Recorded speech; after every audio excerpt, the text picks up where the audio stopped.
Bonjour à tous, je suis Bertrand Dupont du service Légie Local. Je suis heureux de vous retrouver pour cette nouvelle webconférence. Avant de commencer, je vais faire une présentation très rapide de Légie Local. Légie Local a deux objectifs: mutualiser les expertises et sécuriser les décisions juridiques des cadres territoriaux et des élus locaux.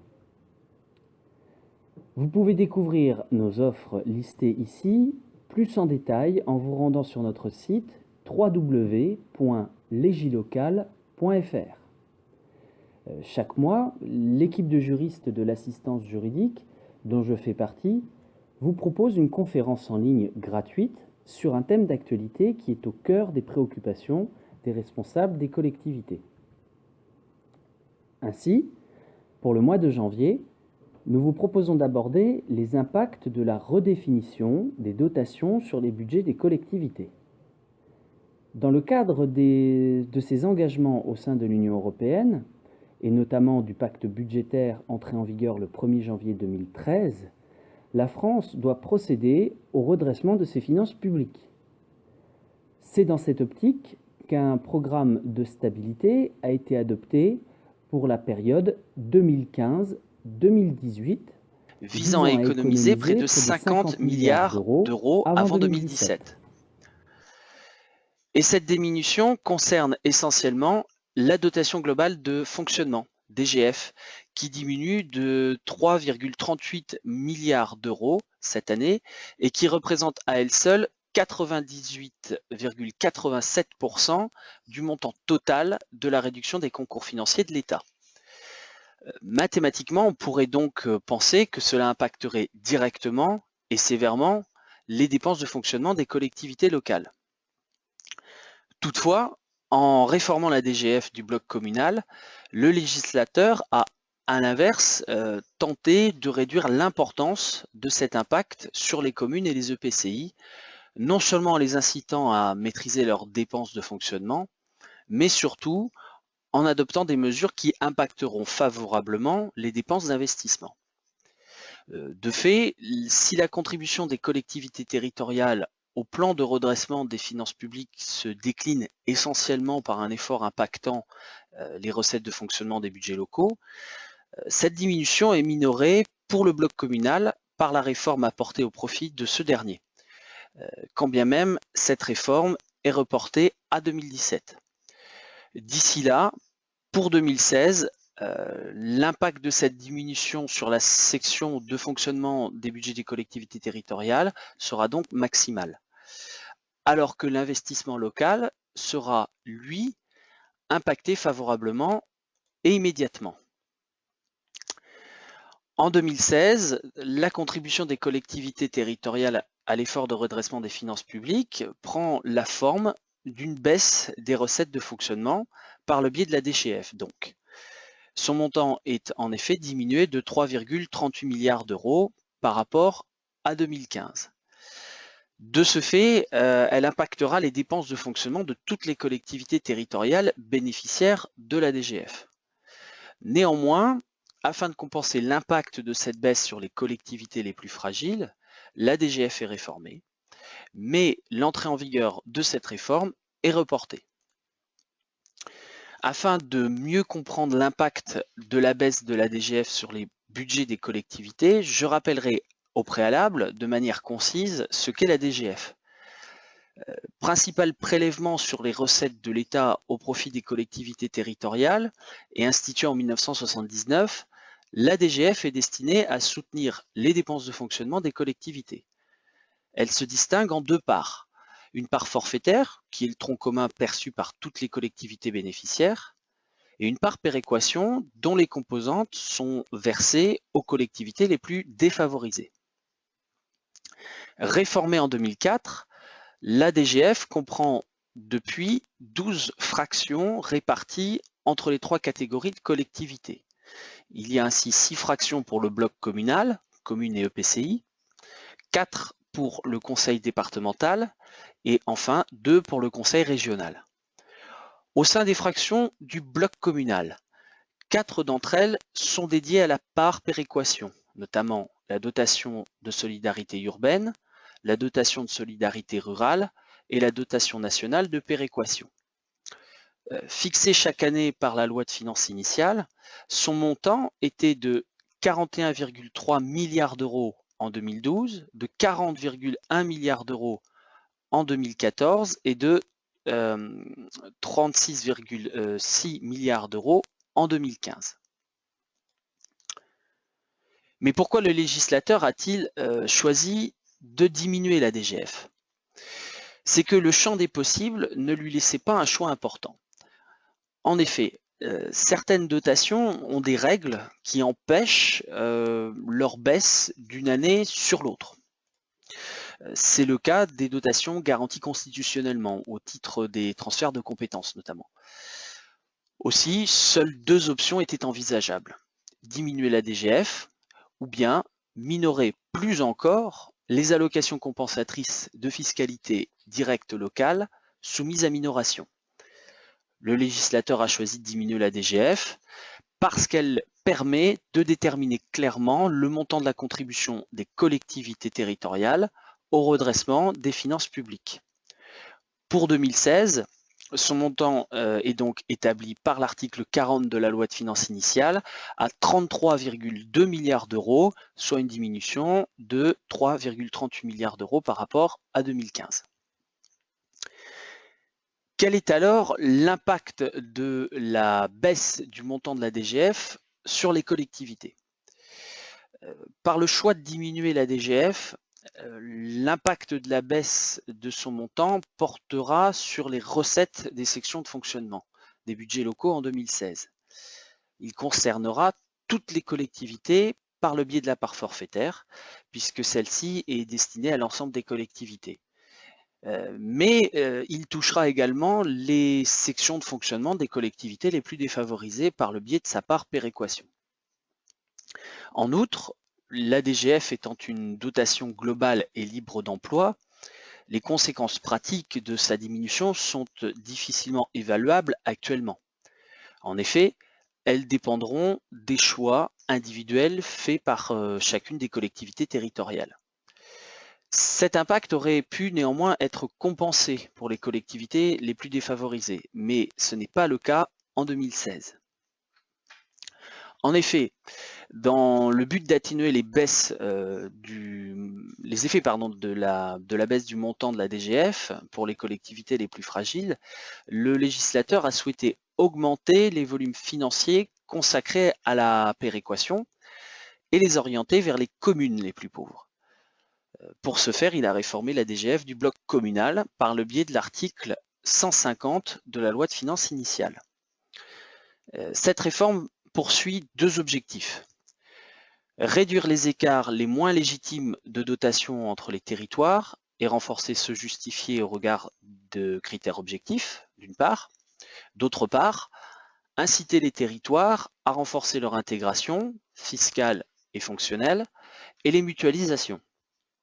L'idée du législateur est ici de ne plus tenir compte des catégories juridiques d'EPCI pour leur répartir la dotation globale de fonctionnement, notamment en raison de l'aboutissement de la carte communale et des mesures de la loi NOTRe réduisant le nombre de compétences optionnelles pour les communautés de communes. Il souhaite que soit pris en compte leur niveau réel d'intégration et de richesse. Pour atteindre le premier objectif, le législateur a introduit de nouveaux critères à la DGF, distribués aux communes. Critères qui sont codifiés à l'article L 2334-7 du Code général des collectivités territoriales. Il les présente comme étant plus adaptés à la réalité des communes, tant pour la part forfaitaire que pour la part péréquation de la dotation globale de fonctionnement. Ainsi, la part péréquation des fractions communales de la DGF est réformée. Et en effet, le législateur a choisi de supprimer la dotation nationale de péréquation pour l'intégrer aux deux autres fractions de péréquation, la dotation de solidarité rurale et la dotation de solidarité urbaine.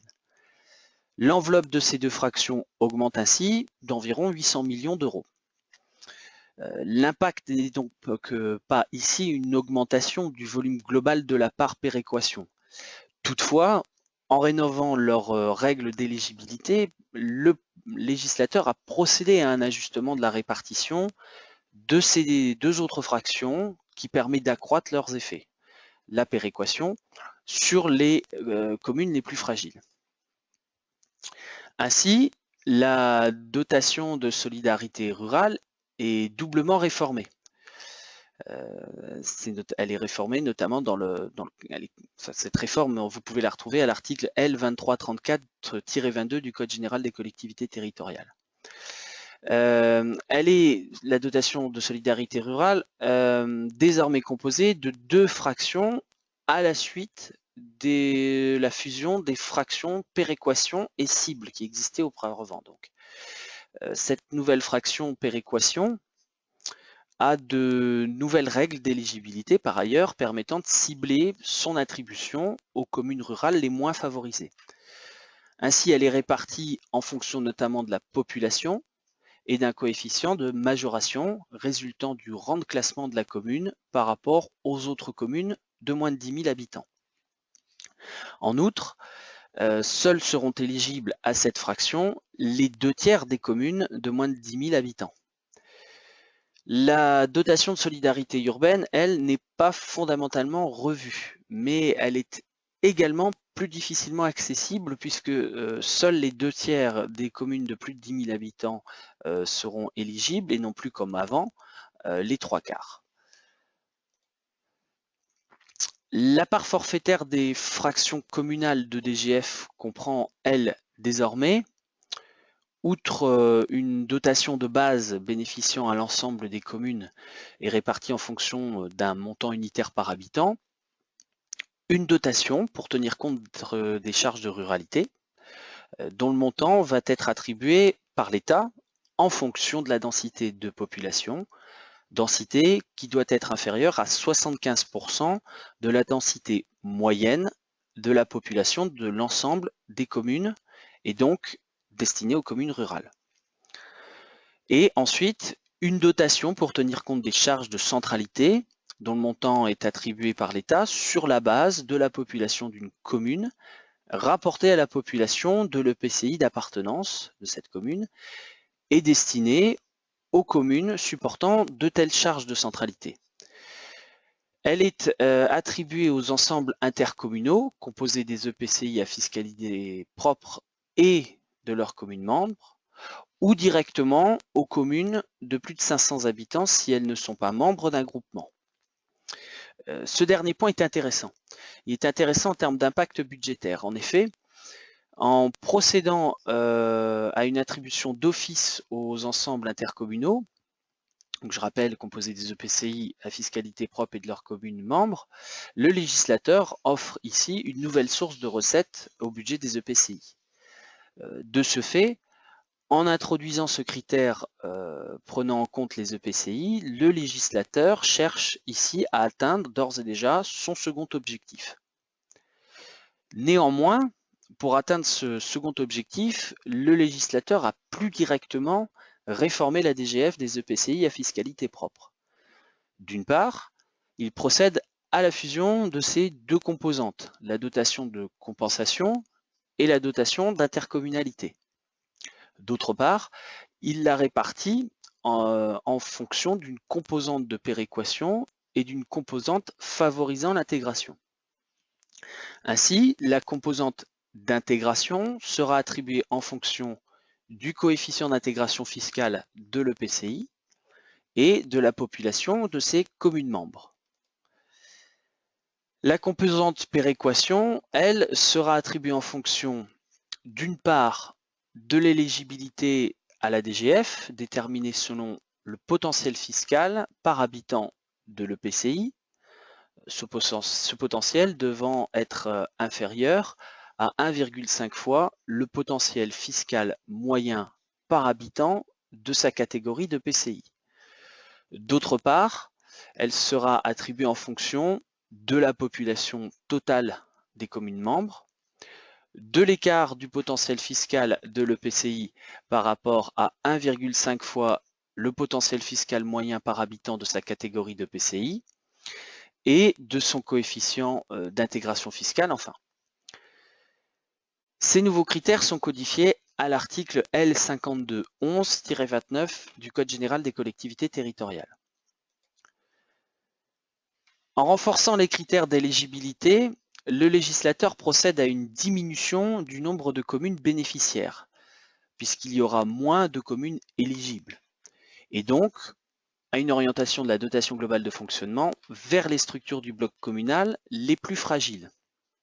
De ce fait, l'impact de cette mesure sur les budgets de ces communes ou EPCI à fiscalité propre doit être la neutralisation de la baisse globale du montant de la dotation globale de fonctionnement pour les communes les plus fragiles et consécutivement un accroissement de la contribution des autres structures. Or, le législateur a choisi de reporter l'entrée en vigueur de cette réforme au 1er janvier 2017. Aussi, en 2016, l'impact de la diminution de la DGF sera réparti sur l'ensemble des budgets des collectivités territoriales, y compris les plus fragiles. Ceci est d'autant plus dommageable que la baisse du montant de la DGF est une mesure régulière depuis 2013 et l'impact sur les collectivités les plus fragiles est d'autant plus important. Toutefois, cette diminution régulière a permis au gouvernement, durant la préparation de la loi de finances initiale pour 2016, de mesurer ses incidences sur les comportements budgétaires des collectivités. Ainsi, en 2014, il est apparu que la croissance des recettes de fonctionnement a ralenti pour s'établir à 0,7% contre 1,7% en 2013. Pour autant, le gouvernement a constaté que les dépenses de fonctionnement avaient augmenté de 2,3% en 2014 par rapport à 2013. Cette croissance trouvait son explication dans la dynamique des frais de personnel qui ont augmenté de 4,1%. Or, il est apparu que la différence entre les recettes et les dépenses de fonctionnement a été absorbée moins par l'imposition locale que par l'épargne des collectivités territoriales. Et ce recours à l'épargne a eu pour conséquence une diminution de l'investissement des collectivités territoriales, diminution qui a été en 2014 de 7,8% par rapport à 2013. C'est pourquoi le gouvernement a proposé au législateur l'adoption de mesures pour favoriser l'investissement local. Deux mesures ont ainsi été retenues par le législateur. L'une, annoncée depuis quelques mois, est spécialement dédiée à l'investissement du bloc communal pour le relancer en 2016.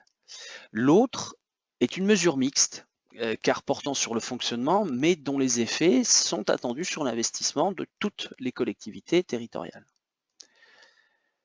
Ainsi, avec la loi de finances initiale pour 2016, le législateur a modifié l'article L1615-1 du Code général des collectivités territoriales pour élargir l'assiette des remboursements réalisés par le Fonds de compensation de la taxe sur la valeur ajoutée, le FCTVA.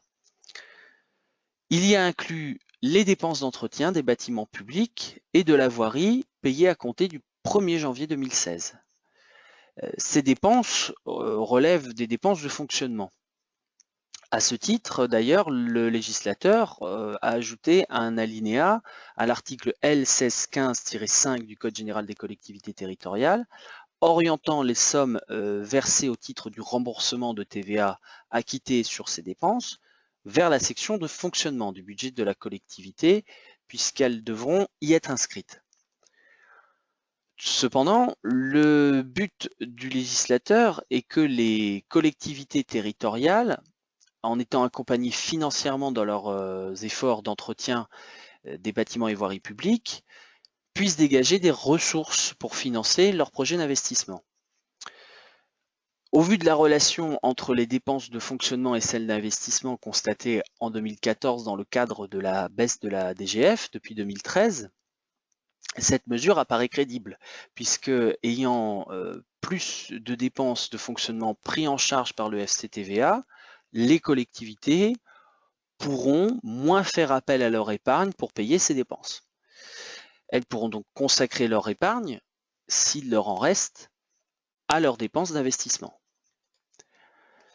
En outre, cet accompagnement de l'État par le biais du FCTVA s'inscrit dans une démarche de soutien aux collectivités territoriales dans le cadre de la transition énergétique, même si elle ne fait pas partie des mesures adoptées dans la loi du même nom et promulguée le 17 août 2015. En effet, le gouvernement a effectué une interprétation large de la nouvelle disposition donc de l'article L1615-1 du CGCT dans l'exposé des motifs de la loi de finances initiale. Et il y indique que, en fait, l'accompagnement financier de l'État, réalisé par le biais de cet élargissement de l'assiette de FCTVA, portera sur l'effort de réhabilitation des bâtiments publics, compris au titre de leurs dépenses d'entretien. L'élargissement de l'assiette du FCTVA se traduit par une hausse du prélèvement sur les recettes de l'État.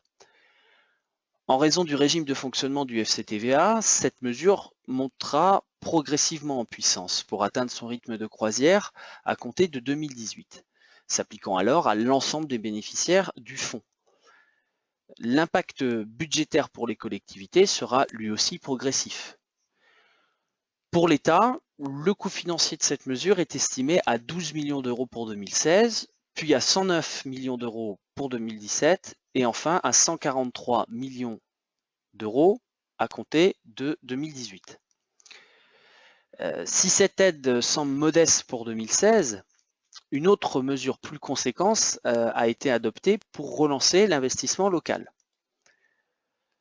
En effet, le législateur a adopté un dispositif de soutien à l'investissement local qui représente 57,9% de l'investissement public, et parce que cet investissement local s'est contracté de 7,8% en 2014 par rapport à 2013. Toutefois, ce soutien ne s'adresse pas à l'ensemble des collectivités territoriales. Il n'est en effet accessible qu'aux communes et à leurs EPCI. La raison tient au fait que si l'investissement local s'est contracté de 7,8% en 2014, celui du bloc communal a diminué de 11,4%, enregistrant la plus forte baisse par rapport à 2013. Ce dispositif de soutien prend deux formes. La création d'une nouvelle dotation facilement identifiable, intitulée la dotation budgétaire de soutien à l'investissement des communes et de leurs groupements à fiscalité propre, de métropole et des DOM. Et également une autre forme, la majoration des crédits alloués à la dotation d'équipement des territoires ruraux, la DETR.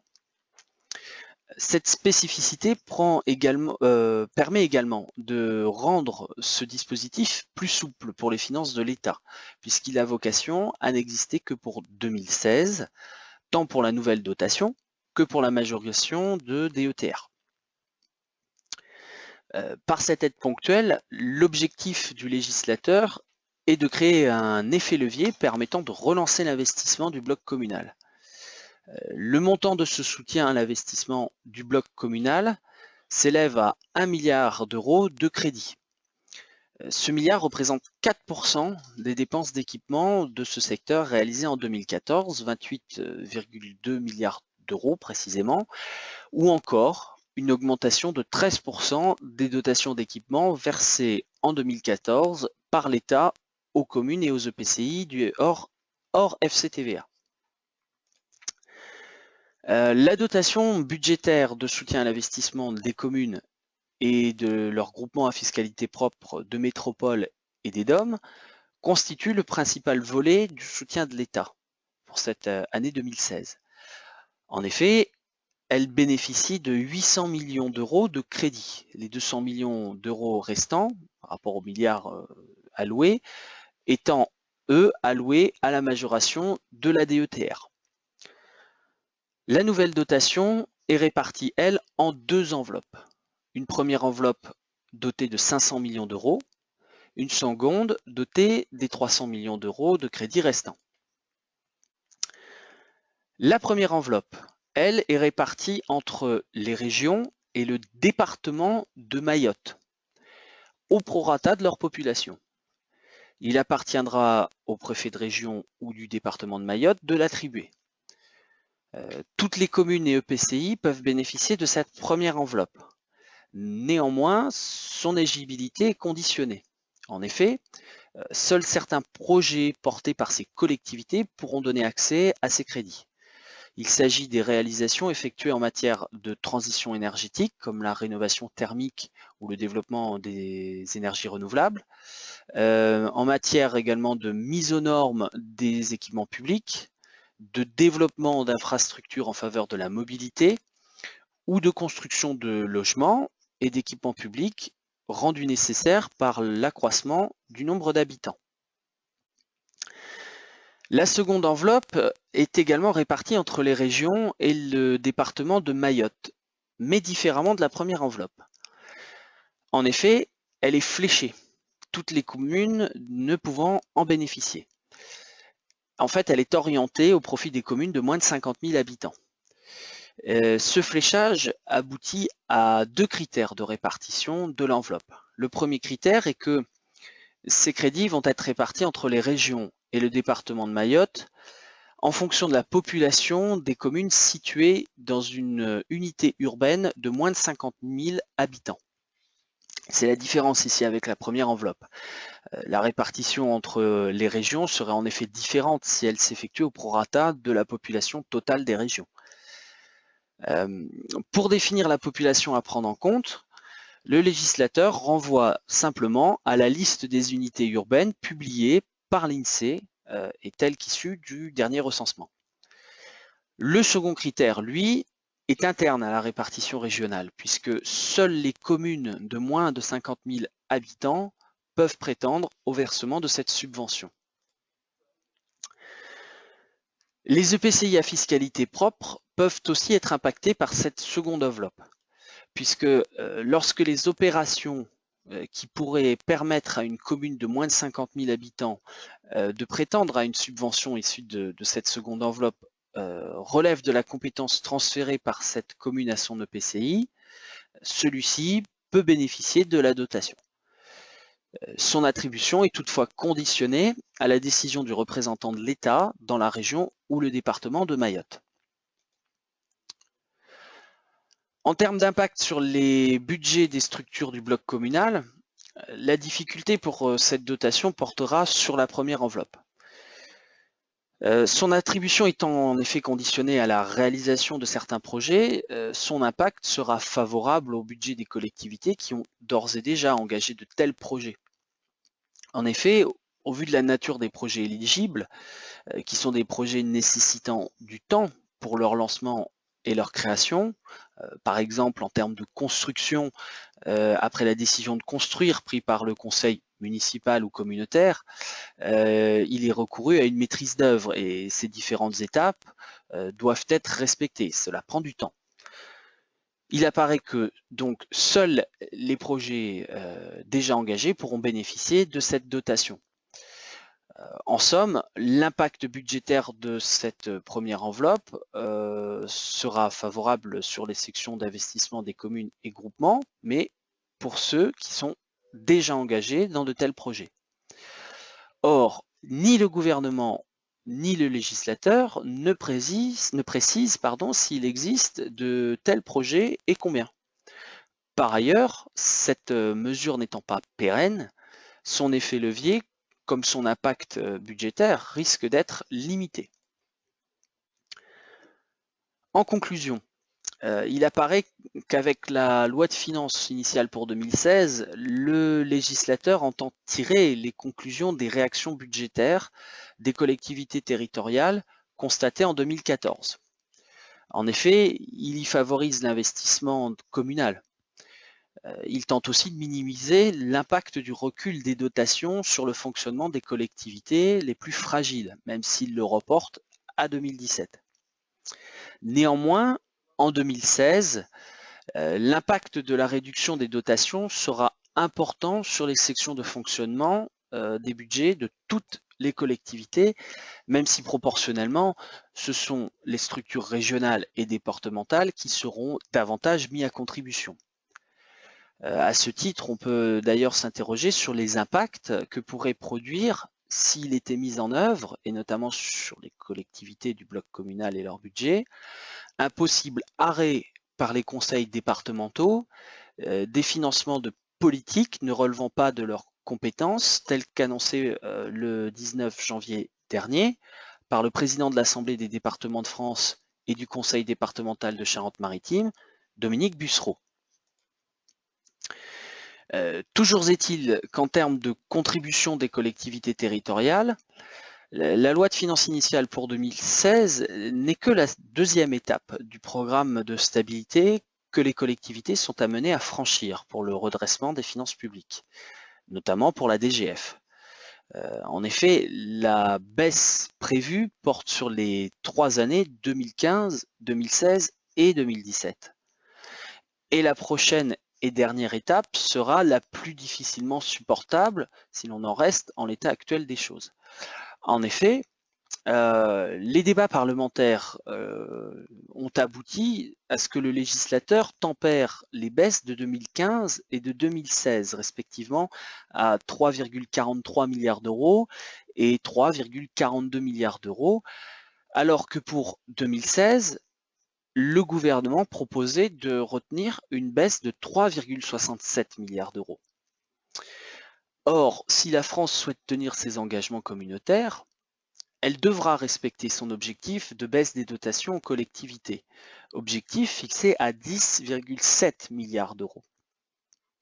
Cela signifie donc qu'en 2017, le législateur doit faire supporter aux collectivités territoriales une diminution de 3,85 milliards d'euros, soit 400 millions d'euros supplémentaires. Or, l'épargne des collectivités a déjà été sollicitée, comme on l'a vu. Et à moins que cette épargne demeure localement importante, c'est probablement l'impôt qui sera sollicité en 2017. Et il n'est pas certain que cela soit de bon augure pour cette importante année électorale. J'en ai donc terminé avec cette présentation et je vous propose maintenant de répondre à vos questions durant une vingtaine de minutes. Je commencerai d'abord par répondre aux questions que vous avez pu poser au cours de la présentation. Puis, si nous n'avons pas épuisé le crédit de temps disponible, je répondrai aux questions que vous pourriez me poser après cette première phase de questions-réponses et pour lesquelles je tenterai de répondre directement. Si à l'inverse, la réponse à une question nécessite des recherches ou si vous me posez des questions après la webconférence, je reprendrai contact avec vous dans le courant de la semaine prochaine. J'attends maintenant vos questions.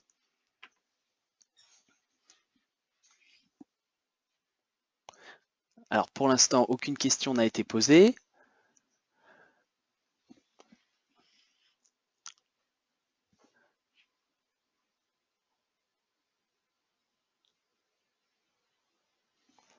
N'hésitez pas, je vous invite à poser les questions. Nous avons, comme je vous l'ai dit, une vingtaine de minutes devant nous.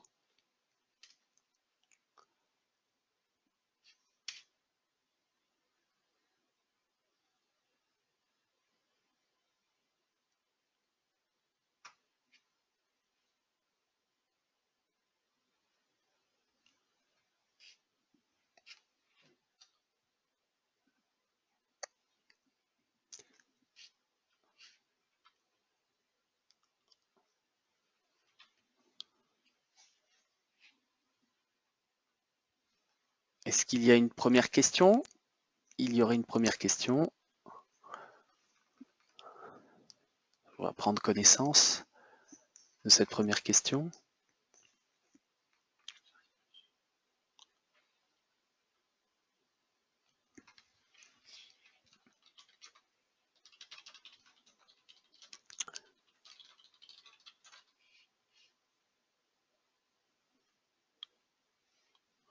Alors nous avons une première question qui porte sur la webconférence en général.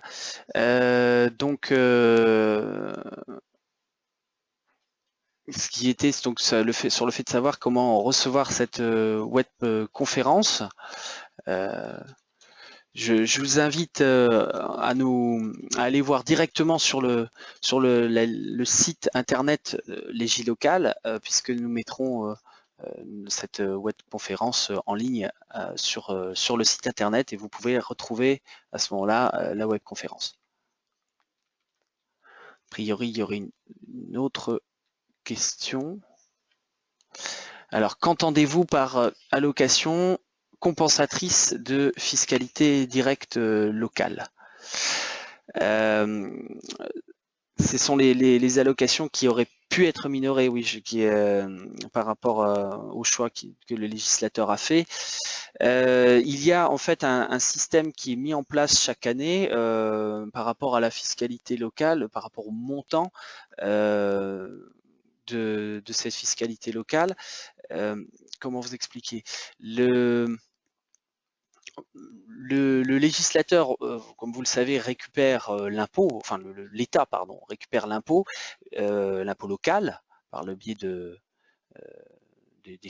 Trésor public, mais dans le cadre de la loi de finances, en fait, il y a une minoration qui est faite sur le montant qui est reversé sur la fiscalité locale, qui est conservé par l'État. Et donc le moyen en fait pour le législateur, l'une des réflexions, c'était d'éventuellement augmenter cette minoration de distribution de la fiscalité locale vis-à-vis des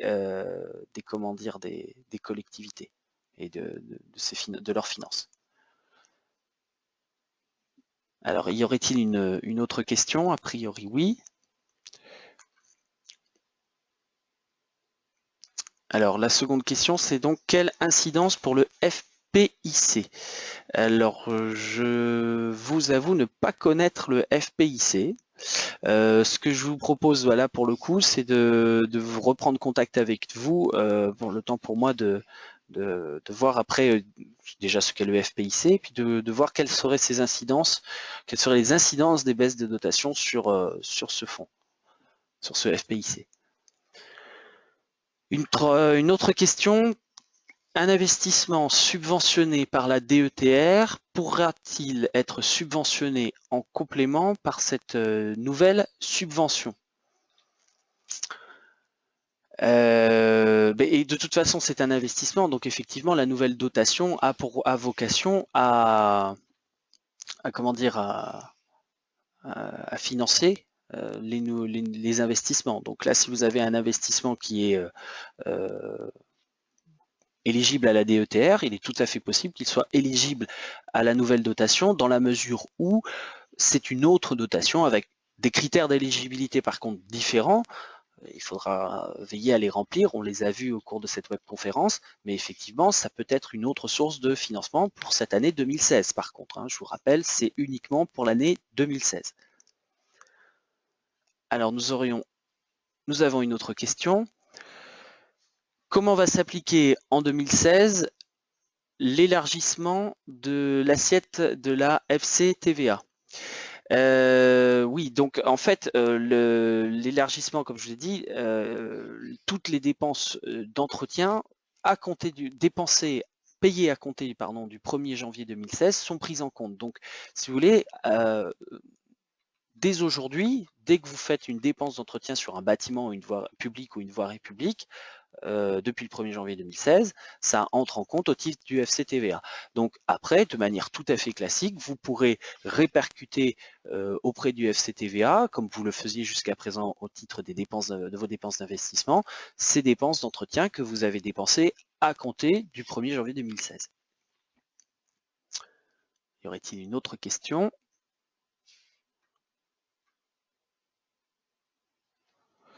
Alors, la question est la suivante. Selon moi, la diminution de la DGF met-elle en péril les budgets locaux? C'est effectivement une question un peu sur mon avis personnel. On l'a vu, j'ai expliqué à travers la webconférence, ça va de toute façon impacter les sections de fonctionnement. Est-ce que cela met en cause les budgets locaux? Ça, c'est à voir. De toute façon, les budgets locaux doivent être équilibrés en dépenses comme en recettes. Donc, il faudra trouver une solution. La solution, c'est ce que je pressens, dont je vous ai fait part en conclusion de cette webconférence, c'est qu'il y a un risque d'augmentation de l'impôt local si derrière, bien évidemment, ça dépendra après au niveau local, les décisions qui seront prises dans chaque collectivité, si derrière, les collectivités souhaitent continuer à adopter des politiques qui pourraient avoir un impact sur leur budget.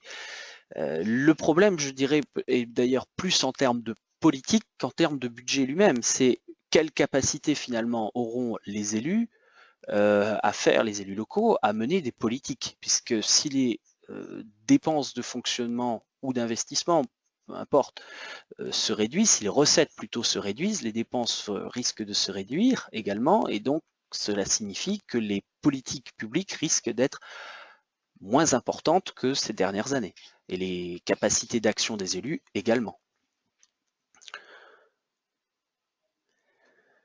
Une autre question, les dépenses d'entretien pour le FCTVA doivent-elles être issues d'une prestation de service ou de fourniture d'entretien? C'est pas précisé dans le cadre de cette réforme du FCTVA. La seule chose, c'est voilà, dépenses d'entretien, mais orientées sur les bâtiments publics ou la voirie. Il n'est pas précisé si ça relève du service ou de fourniture. Alors, j'ai d'autres questions. Est-ce que les dépenses d'entretien des bâtiments publics relevant de la nouvelle assiette du FCTVA s'appliquent aux logements communaux en location? Là, je dois vous avouer que je ne sais pas. Je vais faire une vérification. Je vous propose de vous répondre après la webconférence sur ce point.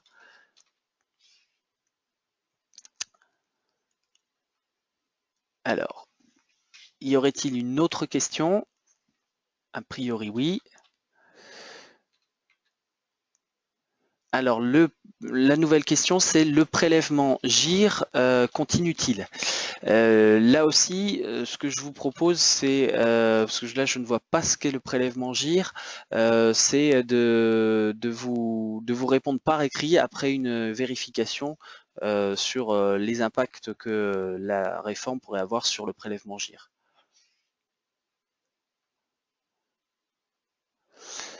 Alors, j'ai une autre question.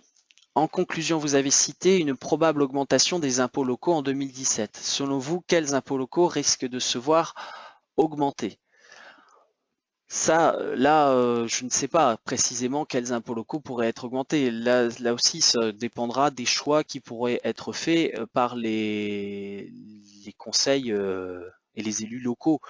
On peut peut-être envisager, bien évidemment, une augmentation de l'un des impôts, taxe d'habitation, taxe foncière, contribution des entreprises, éventuellement. Mais ça dépendra des choix qui pourront être faits au niveau local.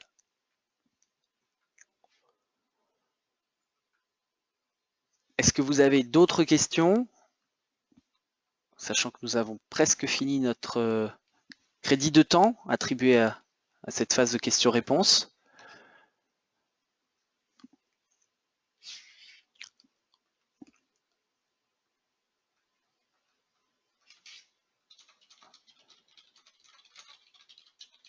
Ah oui, donc pour revenir sur le FPIC, qui est effectivement le fonds de péréquation intercommunale, je me permettrai de vous apporter quand même une réponse écrite ultérieurement, dans la mesure où j'ai besoin là pour le coup de faire une vérification par rapport aux impacts que les réformes des dotations ont pu avoir sur ce fonds. Eh bien, écoutez, si vous n'avez plus de questions, je vous remercie à tous et à toutes de votre attention et je vous remercie également des questions pertinentes que vous avez pu me poser à l'occasion de cette webconférence. Je vous rappelle que vous pouvez revenir vers nous via le site internet Légilocal sur lequel vous trouverez la webconférence que nous avons enregistrée. Je vous remercie de votre participation et espère vous retrouver le mois prochain pour une autre présentation. Je vous souhaite une bonne journée. Au revoir.